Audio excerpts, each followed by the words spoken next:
You paid $9 for lunch yesterday. Not because you were hungry for anything specific, not because you had a craving. You paid $9 because cooking seemed like too much effort. Meal prepping felt overwhelming, and there was a Chipotle 3 minutes away.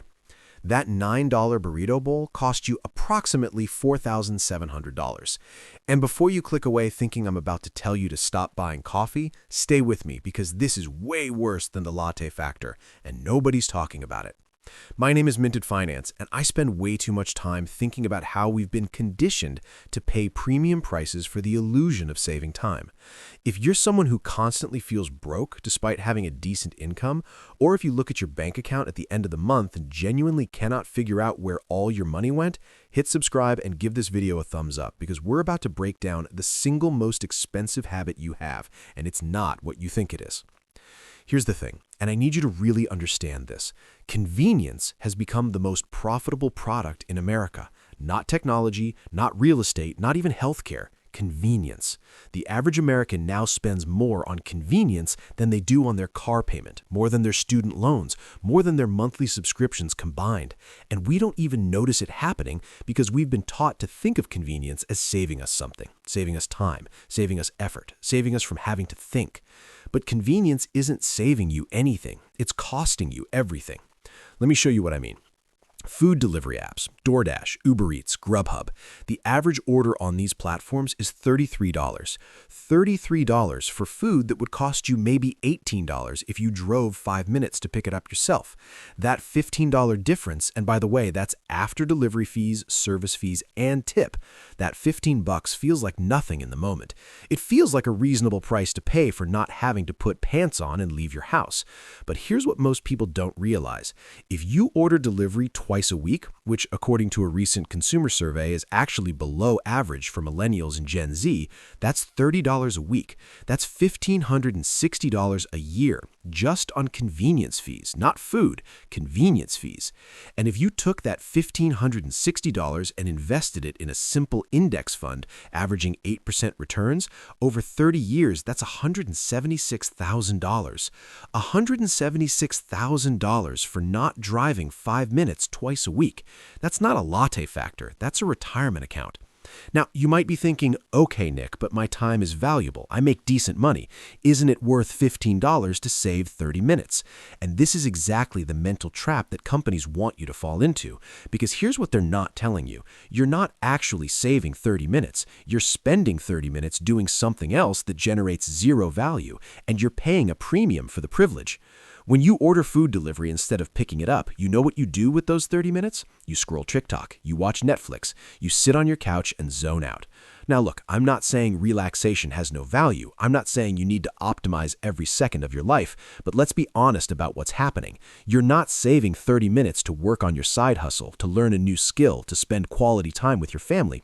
You're saving 30 minutes to do nothing, and you're paying $15 for it. And this is where it gets interesting. Behavioral economists have studied this, and they found something fascinating.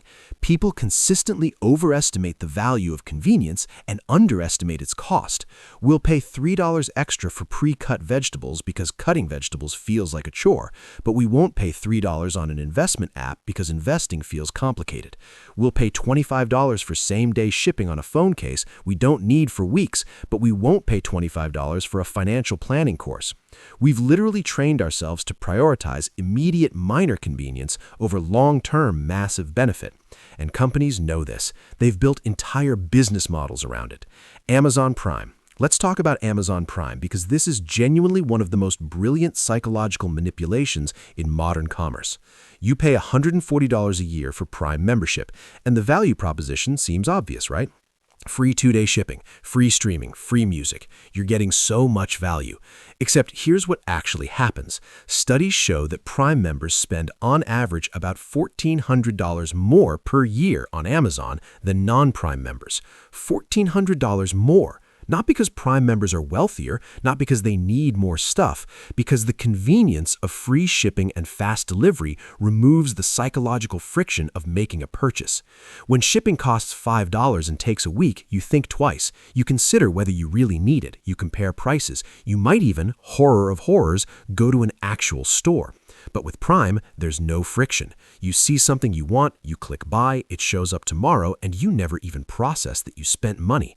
The convenience removes the decision-making moment where you might have said no.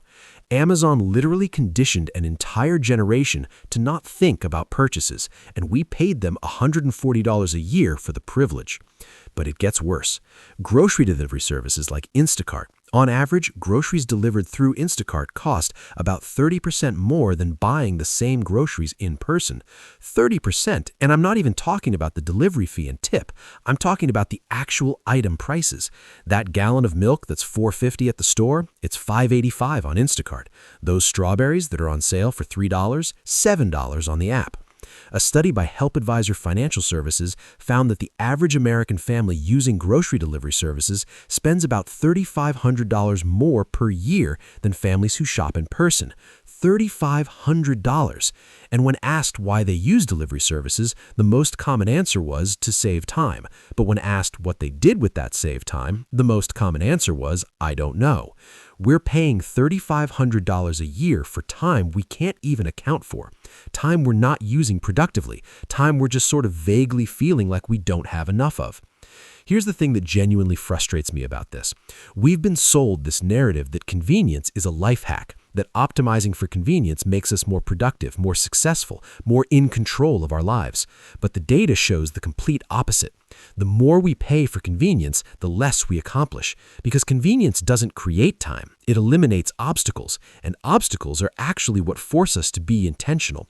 When you have to physically go to the grocery store, you make a list, you plan your meals, you think about what you actually need. The mild inconvenience of going to the store forces a planning phase that saves you money. When groceries magically appear at your door, you order based on whatever sounds good in the moment. You forget what you already have. You order duplicates. You waste food because you weren't intentional about it. The convenience removed the forcing function that made you think, and thinking is actually what prevents you from wasting money. Now look, I can already hear some of you saying, but Nick, I have kids, I work 60 hours a week, I don't have time to do everything from scratch. And I get it. I'm not saying convenience has no place in your life. I'm saying we've completely lost sight of the cost-benefit analysis. We've made convenience the default instead of the exception. Here's what most people don't realize. There's a convenience curve. At first, buying convenience actually makes sense. If you're working 80 hours a week, paying someone to clean your house once a month might be a great investment. You're trading money for time you'd otherwise spend on something that generates minimal value. That's fine. But then we start sliding down the curve. We pay for meal kits because cooking is inconvenient. Then we pay for prepared meals because cooking meal kits is inconvenient. Then we pay for delivery because picking up prepared meals is inconvenient. Then we pay extra for fast delivery because waiting is inconvenient. We keep buying more convenience until we're paying premium prices for everything and wondering why we have no money left. Let me give you the actual numbers on this because they're insane. The Bureau of Labor Statistics tracks something called food away from home spending. In 1960, Americans spent about 13% of their food budget on restaurants and takeout. In 2023, that number was 56%. More than half of all food spending is now on food we didn't cook. And before you say, well, that's because we're busier now, that's not actually true. Americans today work fewer hours on average than Americans in 1960. We have more labor-saving devices, more technology, more tools that should be saving us time. But we're spending more on convenience than ever before because we've been conditioned to think that any small inconvenience is worth paying to avoid. Car washes. You know how much Americans spend on car washes annually? $15 billion. $15 billion. For something you could do yourself in 20 minutes with a $5 bottle of soap. But car washes have convinced us that washing your own car is some massive ordeal, that it's back-breaking labor, that you need to pay professionals to do it right. It's a car wash. You spray it, you soap it, you rinse it. That's it. But we've outsourced even this basic task because car wash companies have successfully branded doing it yourself as inconvenient.